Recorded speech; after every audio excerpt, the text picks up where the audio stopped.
There is a particular kind of wound that does not announce itself. It does not bleed visibly.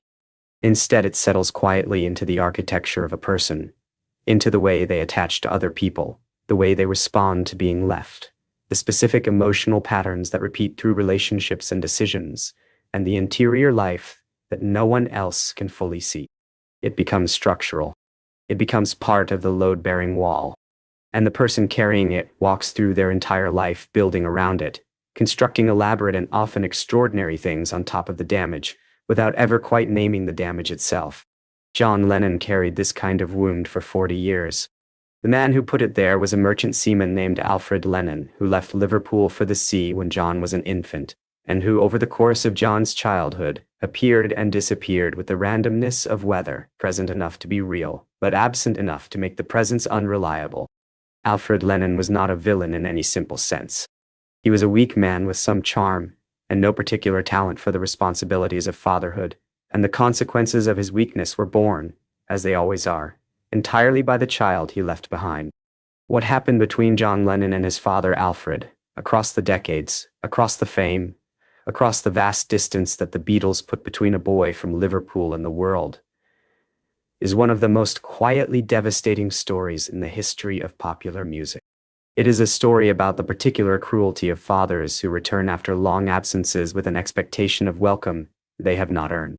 And it is a story that ends with a single sentence spoken by John Lennon to Yoko Ono on a London evening in 1967, after he had spent the afternoon with his father, for what would turn out to be the last time either of them knew they were in the same room with each other. Yoko later said that when John came home that evening, he was very quiet. He sat down. He looked at her. And he said, "I understood him today." Just those 4 words. And then he did not say anything else for a long time. Those 4 words, and what they cost, and what they meant, and what they made possible, are what this story is about. Alfred Lennon was born in 1912 in Liverpool, the son of an Irish immigrant, and grew up in the poverty of the city's working-class waterfront. He had some musical ability. He could play the banjo and sing, and he had the kind of surface charm that makes people like you before they know you well enough to see that the charm is the whole of what is on offer. He married Julia Stanley in 1938, and their son John was born in 1940 during a German air raid, and for the first few years of John's life, Alfred was present in the intermittent, unreliable way of a man for whom the sea was always more real than the shore. He disappeared for extended periods. He sent money irregularly, and then stopped sending it. When John was approximately 5 years old, Alfred came home and wanted to take his son to New Zealand to start a new life. Julia refused. The situation reached the point of absurdity. Alfred took John to Blackpool, apparently intending to emigrate without Julia's consent, and Julia followed. The choice was presented to the 5-year-old: stay with your father or stay with your mother. John chose his father. Cat. Then Julia turned to leave, and John ran after her. And Alfred left without his son. After that, Alfred was gone. Not in the gradual, partial way he had been gone before, but completely and without contact for years. John grew up in Mimi Smith's house on Menlove Avenue, and then Julia was killed in 1958, and John went through the Hamburg years and the Beatles formation and Beatlemania, and the conquest of America, and through all of it, Alfred Lennon was absent. Not a presence, not a force, not even a shadow. Simply gone. And then, in 1964, the Beatles became the most famous group on the planet. And Alfred Lennon, who had not contacted his son in approximately 15 years, reappeared. The specific mechanics of how Alfred Lennon re-entered John's life in 1964 are not flattering to Alfred. He did not contact John privately, with the humility of a man who understood the weight of what he was doing. He gave an interview to a newspaper. He made himself available to the press as the father of a Beatle, a role he had not, in any meaningful sense, actually performed, and allowed his story to be told in the celebrity-adjacent way the tabloid press of the era was hungry for. The manner of his return, through the press, in the context of fame, told John everything he needed to know about why his father had reappeared. Alfred wanted something. Not necessarily money, not at first, but the proximity to fame that having a famous son provides. The reflected light, Not. Alfred Lennon had not been a good father and had lived with that fact for 15 years without, apparently finding it sufficiently troubling to prompt contact with the son he had left. What prompted contact was the front pages. What prompted contact was Beatlemania. John's initial response to his father's reappearance was what you would expect from someone who had spent their life processing abandonment while publicly performing an immunity to it, anger managed into distance. He arranged for Alfred to receive some money through the Beatles' business infrastructure, giving Alfred what he presumably wanted without the requirement of personal contact. It was the response of someone who had learned, through years of practice, to protect the interior wound from the exterior stimulus. But the wound was there. The wound was always there. And as the 1960s advanced, and the Beatles changed, and John Lennon changed, as the music got more complicated, and the questions he was asking got more serious, and the performed certainty of the early years gave way to a more genuine and more uncomfortable searching, the question of his father became, quietly and without resolution, more insistent. 1967 was the year John Lennon changed in ways that the public record captured incompletely. It was the year of Sgt. Pepper, and the summer of love, and the death of Brian Epstein in August, the loss of the one authority figure all four Beatles had genuinely trusted. It was the year John began experimenting seriously with LSD, which he would later describe as opening perceptions that had been closed. It was also the year he encountered Maharishi Mahesh Yogi and began exploring transcendental meditation, a practice that functioned for John as a way of sitting with himself quietly, without the noise of the machine, in a way that the previous 7 years of fame had made structurally impossible. John was also in therapy that year, not the primal therapy with Arthur Janov that would come later in 1970, but something more tentative, beginning to approach, with professional guidance, the interior landscape that the performing self had been managing around for most of his adult life, beginning to ask, with actual honesty rather than the performed honesty of interviews, what had happened to him and what it had made him.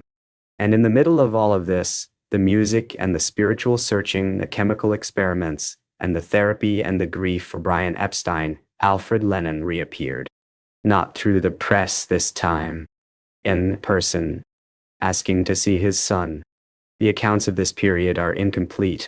John was not a person who made his private emotional life available for documentation, and the people who were around him in 1967 were themselves in the middle of a period of such intensity and change that the specific details of one afternoon with one absent father have been partially lost to the larger record.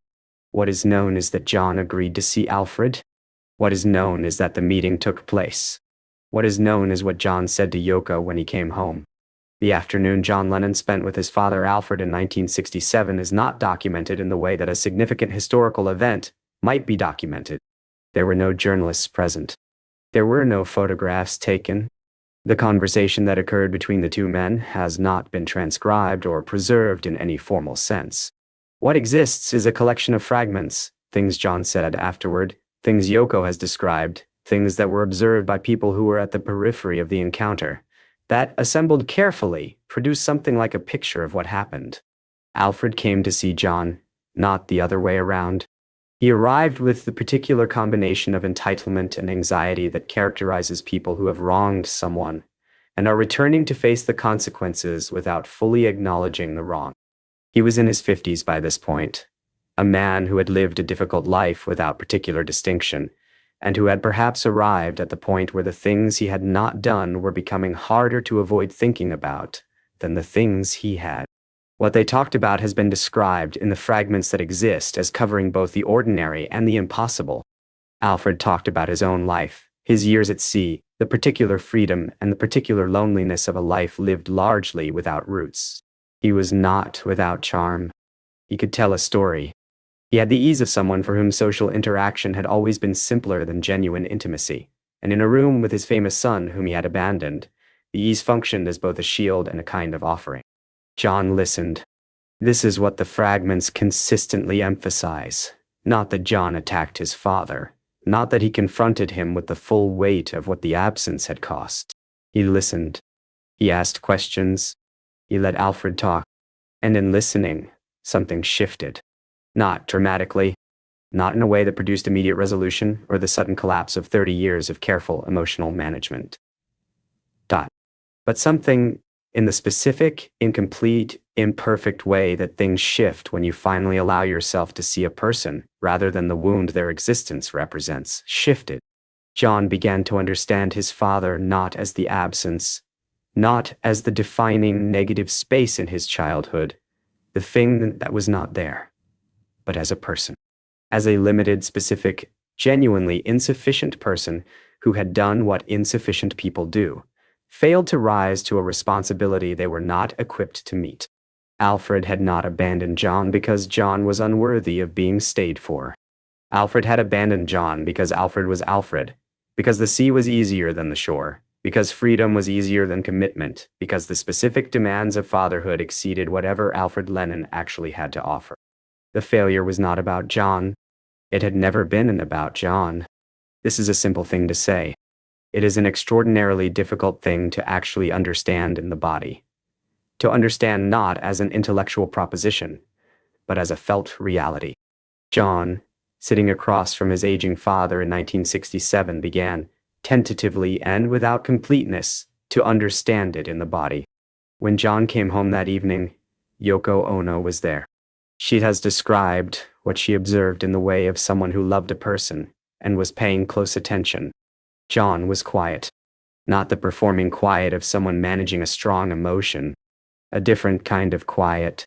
The quiet of someone who has just put something down that they have been carrying for a very long time and is standing in the unfamiliar lightness that follows, uncertain what to do with it. He sat down. He looked at her, and he said, "I understood him today." Yoko Ono has said that she knew immediately what he meant. Not because she had been present for the afternoon, but because she knew John, the specific weight he carried, the specific relationship with his father that had shaped the person she loved. Not forgiveness exactly, or not only forgiveness. Understanding. The specific and radical thing that happens when you finally allow a person to be the actual person they are rather than the wound their absence created. She did not press him. She did not ask for elaboration or draw out the emotion or try to make the moment larger than John was making it. She sat with him in the quiet that followed the sentence, and John sat in the quiet, and that was the afternoon. Later, he would write. Later, the experience would find its way, through the complicated alchemy of his creative process, into the music. But that evening, it was just the sentence and the quiet. John Lennon did not become a different person after the afternoon with his father. The wound did not disappear. The pattern of emotional response it had created, the difficulty with abandonment, the intensity of attachment, the way he could move between fierce connection and sharp withdrawal, did not resolve cleanly because one afternoon in 1967, he had seen his father clearly for the first time. But something had become possible that had not been possible before. And what had become possible was, ultimately, the music. Not immediately. The specific creative output that drew most directly from John's understanding of his relationship with his parents, with Alfred, and with the dead Julia, who haunted him in different ways, came 3 years later, in 1970, with the Plastic Ono Band album and the song Mother. But the path to Mother ran through the 1967 afternoon. The ability to sing those words, "Mother, you had me, but I never had you. Father, you left me, but I never left you."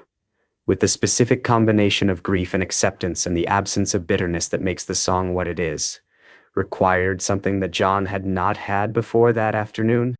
It required the understanding of Alfred as a person rather than a wound. It required the ability to say, "Father, you left me," without making it an accusation, without making it a wound being reopened, but making it instead a statement of something that had happened and had been survived and had been, in some partial and imperfect way, understood. The sentence John said to Yoko, "I understood him today," was the beginning of that capacity.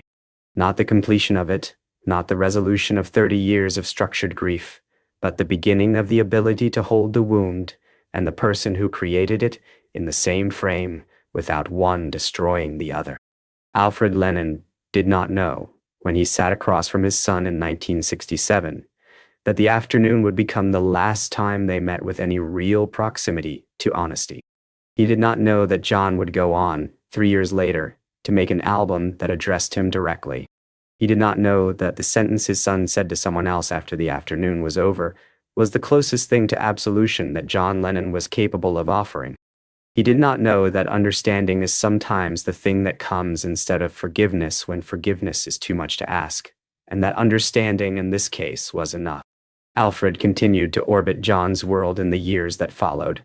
Further contacts, further instances of Alfred making himself available to the press, in ways John found painful, and at least one instance of Alfred recording a song of his own with an eye to commercial exploitation of the Lennon name.